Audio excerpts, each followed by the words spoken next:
বদ্ধ চল আব্বুরা দি সাহস করে হইম চল।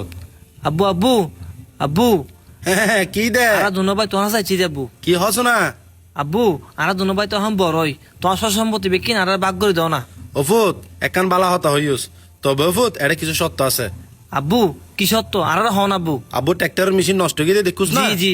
ইন ঠিক করবি দি তুই আচ্ছা। চলাবি দি তুই এটা তো যাইম কাম হইব তা আব্বুর আনে দিবি ঠিক আছে। আছে না অফুত? আচ্ছা আব্বু আচ্ছা আব্বু আব্বুর গরুর গোতাল দেখন না জি আব্বু গরু কোন দেখাশোনা করবি দি তুই আচ্ছা। দুধ দোয়াই নে বেশিবি তুই এটা তো যাইম কাম হইব তা আব্বুর আনে দিবি কোনো সমস্যা ঠিক নাই। আছে নফুত? আচ্ছা আব্বু আচ্ছা আব্বু সহানি জবিন দেখন না জি। এখানে শ্বাস করবি দি তুই আচ্ছা। দান লাগাবি তুই আচ্ছা। দান ফাগিলি বেশিবি তুই এটা তো যাইম কাম হইব তা আব্বুর আনে দিবি আচ্ছা ব্যাগ ঠিক আছে কোনো নফুত? সমস্যা নাই কোনো সমস্যা ঠিক আছে। আব্বু আর এখন সত্য আছে কি হস নফুত বাজারত তুন বিষ আইনাম দে আইনি বিষ গুলি বুঝে আর বাইয়ে বিষ খাইবে যে তুই কি হইছে শালার বুত তিয়ে তিয়ে দূরর কা তিয়ে তিয়ে তিয়ে তি দূরর কা